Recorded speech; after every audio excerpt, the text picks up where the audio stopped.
I think we all remember Boltgun, the Doom-like shooter where you sprint through levels deleting chaos, from the lowest, squealing Nurglings, all the way up to full-on Greater Daemons. Yes, I know it came out like 3 years ago, but you all absolutely remember Malum Caedo, the Ultramarine speedrunner, the lingering ghost of Matt Ward, and the man who may have single-handedly broken Warhammer 40K Powerscaling. Because heard, this Ultramarine is not just strong, he's completely broken. Throughout Boltgun, he cuts through Chaos Space Marines, Warp Monstrosities, Sorcerers, and multiple Greater Daemons completely by himself, using what is on paper standard Ultramarines wargear. Yo! He really did it! He did it! And yes, of course, I know Boltgun is a video game. Things are exaggerated and logic takes a back seat. But regardless, Malum Caedo and Boltgun are canon. Which means we're left with a very interesting question, Herd. If we actually take his feats seriously, where the hell does this fella scale in Warhammer 40K? Is he just chapter master level, or is this man knocking on the door of Primarch territory? Are you serious right now, bro? Oh boy, this is going to be a fun one. So buckle in, lads, because in today's installment of Powerscaling Peeps, we're powerscaling Malum Caedo. Who he is, what absurd feats he pulls off in Boltgun, and where he realistically lands in the wider 40k power hierarchy. Because some of the things this man does makes me pause my game and genuinely reconsider everything I know about the setting. So, as always, let's jump straight into the cowhole. Say it with me, Herd. It's time to powerscale.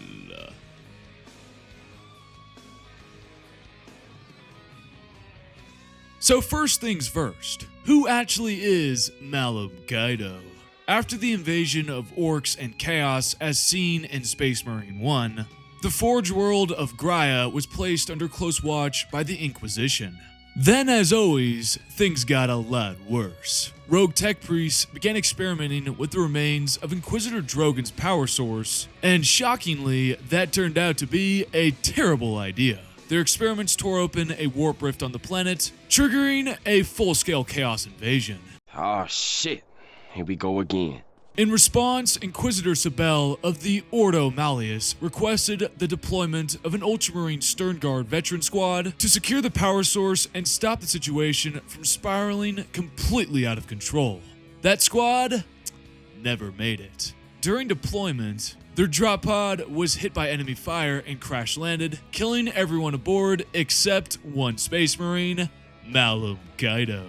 Guided only by a servo skull and his mission parameters, Caedo fights his way deeper into Graia, which is overrun by cultists, Chaos Space Marines, demons, and all manner of warp-corrupted horrors, all in an effort to recover the power source and stop the invasion at its source. Spoiler, he eventually uncovers the true mastermind behind the invasion, Tumulus Samel, who plans to use the power source to turn Graia and the surrounding systems into a demon world by opening a massive warp rift. And somehow, through it all, Caedo wins. He kills the sorcerer, shuts down the ritual, and prevents the total damnation of an entire region of space entirely by himself. Well, that's just silly. But Caedo was still not done, because of course, there is a DLC for Boltgun, Forges of Corruption.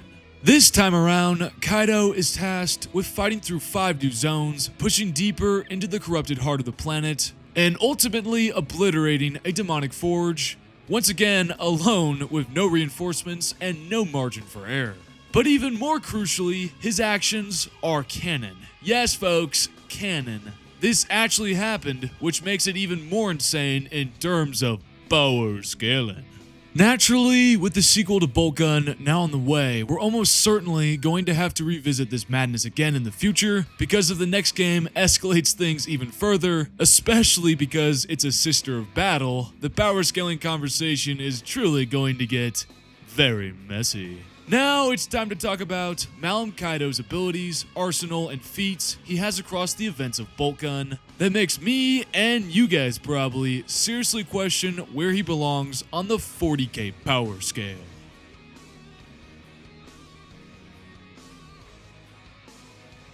Before we even touch Malum Caedo specifically, we need to establish just how powerful a baseline Space Marine actually is. A standard Adeptus Astartes is a genetically engineered transhuman weapon. Enhanced muscles allows them to lift several tons, crush bone with their bare hands, and fight for days without rest. Their reinforced skeletons, multi-layered organs, and regenerative biology mean they can survive wounds that would instantly kill most mortals in the galaxy. They process information faster than normal humans, react in milliseconds, and can continue fighting even after catastrophic injuries. But Malum Caedo isn't just a Space Marine, he is also a Primaris Marine. Essentially, take everything we just discussed and scale it up even further. Stronger muscles, faster reflexes, and denser bones. They're also taller, tougher, and more lethal than Firstborn Marines across the board. How many times do we have to teach you this lesson, old man? I love the young people. Caedo is also a Stern Guard veteran, which according to the Space Marines 5th edition Codex, the Stern Guard are members of a chapter's first company, and the absolute elite. These are Marines who have survived centuries of war and have proven themselves across countless campaigns. Their primary role is to cover fighting retreats, hold the enemy at bay when situations are so dire that everyone else has to fall back. That alone tells you everything you need to know. They are quite literally what every Space Marine aspires to become, the pinnacle of a chapter's fighting force. Stern Guard are trusted to stand, endure, and kill until nothing is left in front of them. So now, let's discuss his armor, and more importantly, the many weapons that Malum Caedo uses across the game. Starting with Malum Caedo's armor, which is standard MK7 Aquila power armor paired with an MK6 Corvus helmet. You can tell it's MK7 by the distinctive Aquila breastplate and the rounded kneecaps. It's simple standard power armor, the kind thousands of Space Marines wear across the Imperium, which is pretty damn important for what we're going to discuss later. Because everything Caedo accomplishes in Boltgun is done without exotic armor upgrades. Just Ceramite plating, an auto-reactive machine spirit, and a Marine who refuses to die. Which brings us to the real insanity of this game. His weapons. Throughout Space Marine Boltgun, Malum Caedo's default weapon is the iconic Astartes bolter. However, unlike a standard bolter, Caedo's weapon is able to fire 3 unique specialized ammunition types, in addition to his standard rounds, giving him immediate tactical flexibility without needing to swap weapons. These 3 types are Dragonfire rounds, flammable ammunition that ignores cover and immolates infantry, Kraken rounds, which are armor-piercing bolts that can punch through power armor and elite targets, and Vengeance rounds, overcharged bolts that trade stability for extreme stopping power. Beyond that, Caedo is able to scavenge and wield a wide variety of heavy and specialist weapons found throughout the battlefield. Many of these weapons are normally reserved for squads, heavy support units, or even vehicle mounts, yet Caedo, being the cool kid that he is, doesn't give a flying fuck and uses them anyway, which is a very based approach. First up is the shotgun, a brutal close-range weapon that can instantly delete lightly armored enemies and staggering elites. Second is the plasma gun, which fires superheated plasma that can vaporize power-armored enemies, chaos elites, and demonic entities. Third is the heavy bolter, a squad support weapon that fires massive explosive shells at a high rate of fire. Normally deployed in a static or vehicle-mounted role, Caedo carries and operates it by himself, mowing down waves of chaos forces.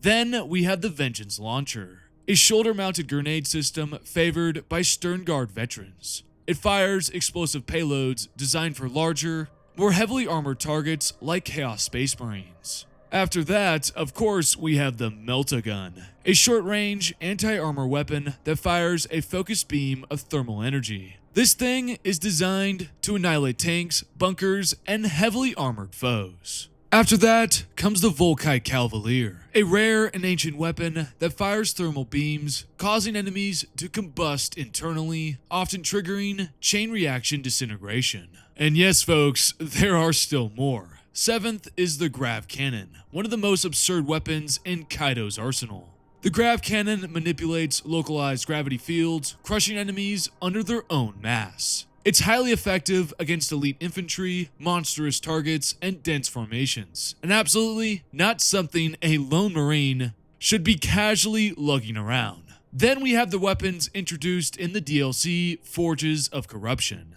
The first is the Multi-Melta, an even heavier variant of the Melta gun. This weapon is ideal for clearing hordes and obliterating heavily armored targets at close range. And the second DLC weapon is the Missile Launcher, a heavy support weapon firing high explosive rockets that can cause wide area destruction and massive burst damage. On top of all of this, Malum Caedo has access to 3 different grenades. Frag grenades that are useful against enemy infantry, crack grenades that are useful against armored foes, and finally, vortex grenades, extremely rare weapons that generate a localized warp singularity, erasing anything caught within it from existence. The fact that Caedo can deploy vortex grenades at all is absolutely absurd. I mean, that thing has straight up destroyed a Catan shard, like, oh my god. And finally, we come to Caedo's true bread and butter, the Chainsword. A monomolecular, toothed melee weapon designed to rip through flesh, bone, and armor, the perfect tool for charging headfirst into hell, screaming like your life depended on it. Stay back, I got a chainsaw!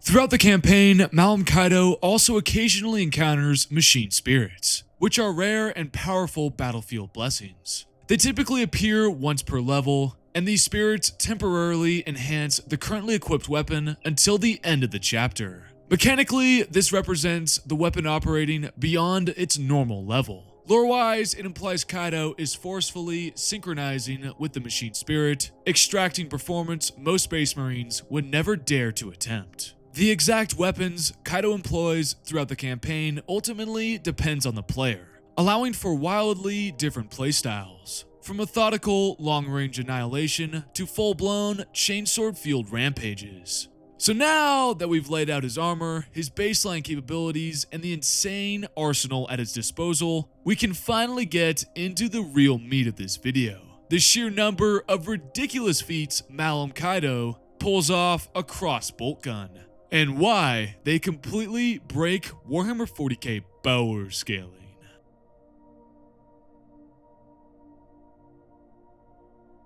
Across Warhammer 40K, Boltgun, and the Forges of Corruption DLC, Malum Caedo fights various Chaos-aligned forces, ranging from the simplest cultists to even Greater Daemons of Nurgle and Tzeentch.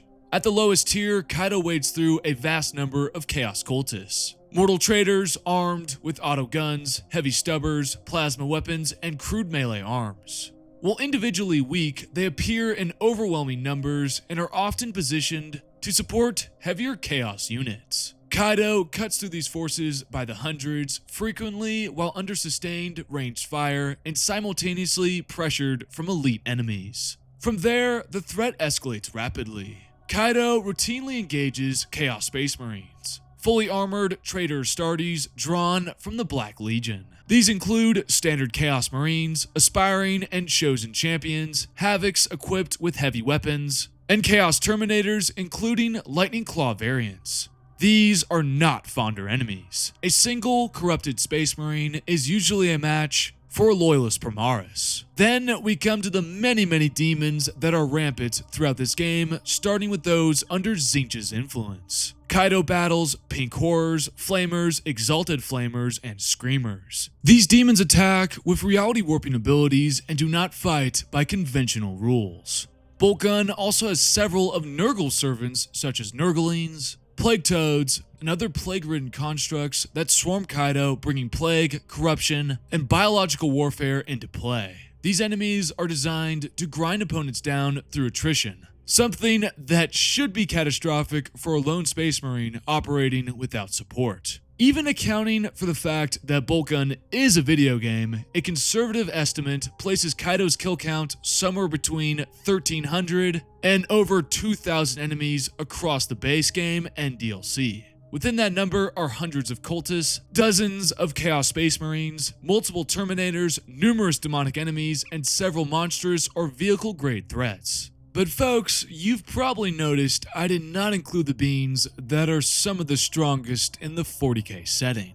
Over the course of the campaign, Caedo directly defeats 2 Chaos Sorcerers, who are powerful warp practitioners, 4 ancient ambuls, massive Xenos creatures, but even more notable than those, he banishes 5 Lords of Change and 3 Great Unclean Ones. Hey, that's pretty good. Which are, of course, Greater Daemons. For those who need a quick refresher, Greater Daemons are the literal fragments of the Chaos Gods. Entities that normally require entire companies, legendary heroes, or extreme psychic intervention just to banish. Now it's worth noting that these are unnamed Greater Daemons, which means they are generally considered weaker than named Greater Daemons, like Skarbrand, Kugath, or Kabanda. But make no mistake, people, even the weaker Greater Daemons are still Greater Daemons. They operate on a level that should be almost impossible for a single Space Marine to face them alone. And presiding over all of this is Tumalis Samel, the Chaos Sorcerer Lord orchestrating the invasion of Graia, attempting to transform the planet and potentially the surrounding system into a demon world, until Caedo kills him. Caedo does all of this with no psychic powers, no relic armor, no divine blessings, and no backup. Operating with just standard Ultramarines equipment, and he succeeds anyways. See, now that's some bullshit. Which leads us to the best part of this video, where he scales against the rest of the 40k universe.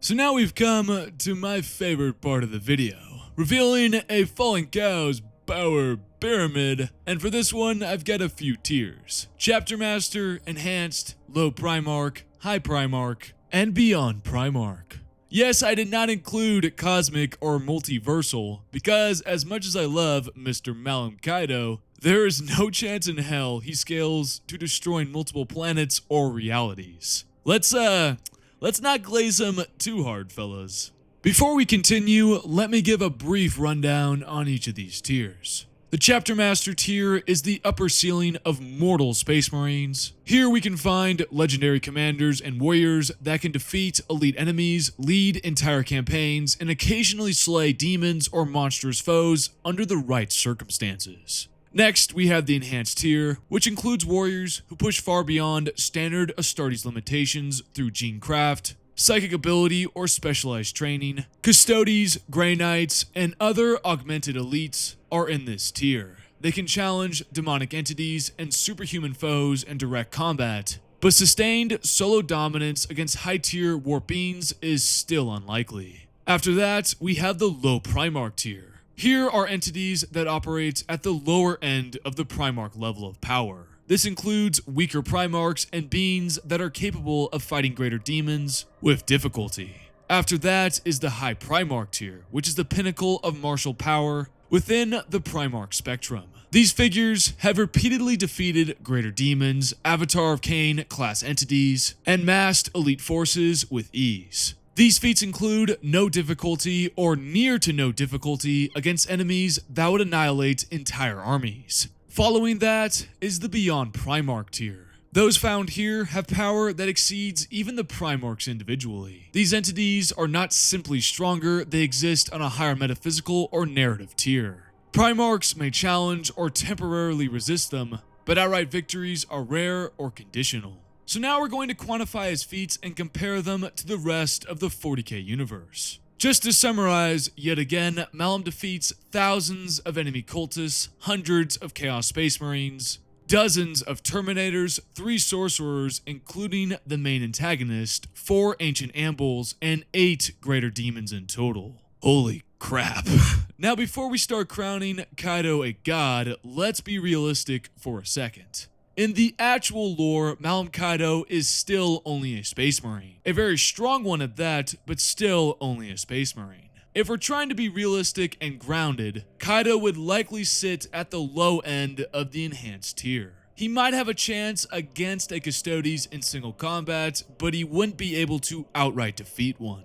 But that's not why you're watching this video, because Boltgun is a video game and video games are designed to make you feel like a one-man army. Right off the bat, without even needing to debate it, he scales above powerful chapter masters like Dante, Corsaro Khan, or Tyberos the Red Wake. All of these guys have impressive feats, defeating Greater Demons, killing demon princes, surviving impossible fights, but those are single feats. Caedo has an entire campaign worth of them. He also sits above the enhanced tier, which includes beings like the Custodes or the Grey Knights. Sure, they have the abilities and training to challenge demonic entities like the ones Caedo fought, but not on the level he did. Once again, solo consistently across an entire invasion. So, Caedo is easily above the enhanced and the chapter master tier.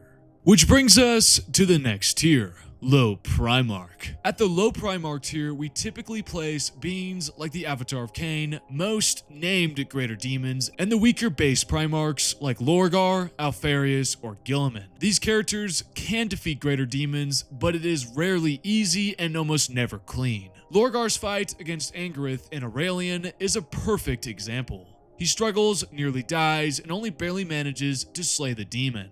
Guilliman defeats Skarbrand, but it's a hard-fought, costly battle, not a no-diff. Alfarius, unfortunately, lacks any meaningful Greater Demon feats altogether because the writers forgot about him in the Horus Heresy.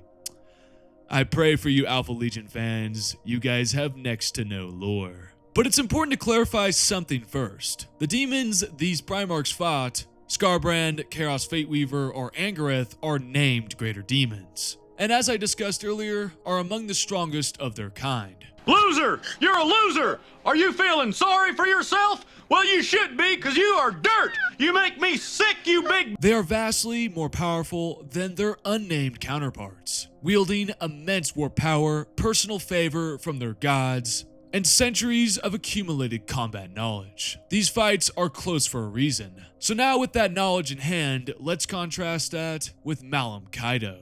Across Boltgun and Forges of Corruption, Caedo defeats 8 Greater Demons. Yes, they are unnamed, but they are still Greater Demons. Even an unnamed Greater Demon is a fragment of a Chaos God, a being that exists partially outside reality, capable of annihilating companies and requires extreme force or psychic powers to banish it. While it is plausible for a chapter master level entity to kill one under the right circumstances, killing 8 of them in a single campaign alongside thousands of cultists, hundreds of Chaos Space Marines, Terminators, Hellbrutes, Sorcerers, and monstrous Xenos pushes Caedo far beyond what we consider plausible for a low Primarch level being. So I think Malum Caedo, based strictly on his feats, people, yes, strictly on his feats, places him above Low Primarch tier. So now the question is, does Malum Caedo scale above the High Primarch tier? We're talking Primarchs like Sanguinius, the Lion, Horus, Leman Russ, Jekatai Khan, Fulgrim, Angron, Vulcan, and Kurz. And yes, I'll be the first one to admit it, almost every Primarch belongs here except the real bottom feeders. I learned that lesson the hard way when I ranked all the base Primarchs a couple weeks ago. Also, I will be doing that again, so stay tuned for that. But a tough lesson learned, that's for sure. Those found in the High Primarch tier can no-diff Greater Demons, as seen when Sanguinius defeats Kabanda and Chris, or the Lion easily dismantles Chaos Fateweaver. We see this further when Jekatai Khan obliterates a Greater Demon of Slaanesh in the book Path of Heaven, or when Fulgrim defeats the Avatar of Cain in the book Fulgrim. These are dominant, overwhelming victories, feats Caedo never replicates in a single moment, as each fight he has against a Greater Demon, whether it's 1 or 2 at a time, usually takes quite some time, depending on the loadout the player has at that time. But I will say that across 40k, Primarchs, at least in their base state, which is their unaltered, undemonic forms, don't replicate Caedo's feat of slaying 8 in a single campaign. Outside of demon fights, we do see the high tier Primarchs tear through massed enemies. For example, Jekatai Khan kills over 60 Plague Marines in moments during the events of the Lost and the Damned. But even he is eventually dragged down by sheer numbers. Boltgun never throws enemies at Caedo in that exact way, so we can't directly compare swarm pressure. Which brings us to the issue. How do we evaluate the Greater Daemons seen in Boltgun, since it's never stated how powerful they are? Which results in there potentially being two interpretations for Caedo's placement. If the Greater Daemons Caedo fights are significantly weaker than those that are named Greater Daemons, then Caedo likely lands near the top of the High Primarch tier. Killing 8 Greater Daemons, even weaker ones, while wiping out an entire invasion force is still absurdly impressive, and puts him in the same conversation as the greatest Primarchs, even if not above them all. But if we treat Greater Daemons as broadly comparable to named demons like Skarbrand or Angareth, still immensely powerful fragments of Chaos Gods, just lacking names and narrative focus, then Caedo's feats become something else entirely. Killing 8 of them, plus everything else he destroys, begins to push him beyond Primarch scaling altogether, into a scale just below Demon Primarchs and Catan Shards. Greater Daemons are inconsistent by nature. Their power level fluctuates wildly based on warp conditions, narrative importance, and the author writing them, which truly makes this one tough nut to crack. Named Greater Daemons are gods in the material realm, while unnamed ones are still catastrophes, but potentially easier to kill when the story demands it. Malum Caedo exists squarely in that space where gameplay, canon, and the narrative collide, creating this problem right here. So where does that leave us? Malum Caedo is either 3 things. Realistically, he should be in the low enhanced tier, potentially capable of fighting a Custodes evenly, but anything beyond that doesn't make sense logically. But if we're looking squarely at his feats in a vacuum, he is either a high tier Primarch level anomaly operating near the ceiling of mortal power, or a beyond Primarch outlier whose feats exceed what the setting normally allows, but are still canon. And honestly, folks, that uncertainty and silliness is exactly why I made this video. Because no matter how you slice it, no matter how conservative you try to be, Malum Caedo breaks 40k power scaling over the knee and keeps firing.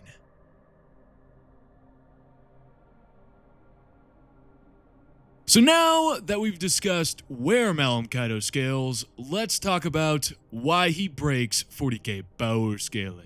As we've discussed throughout this video, Malum Caedo defeats thousands upon thousands of enemies throughout the Boltgun game. And the real problem isn't this alone, because Space Marines are capable of defeating numerous enemies, both large and small, on the battlefield. The problem is the volume and the consistency. Plenty of characters have killed a Greater Daemon. Chapter Masters, Grey Knights, even some mortals have pulled it off under the right circumstances. But Caedo does it repeatedly, back to back to back to back to back to back to back, without rest, without support, and without escalation in equipment or narrative justification. Primarchs who defeat named Greater Daemons like Skarbrand, Karos, or Angareth struggle, bleed, and treat these battles as defining moments. Caedo treats unnamed Greater Daemons like mini-bosses in a speedrun. Whether those demons are weaker fragments or true greater entities dramatically shifts where he scales, but either interpretation causes problems somewhere in the power scaling hierarchy. Which is why Malum Caedo is such a headache in the setting.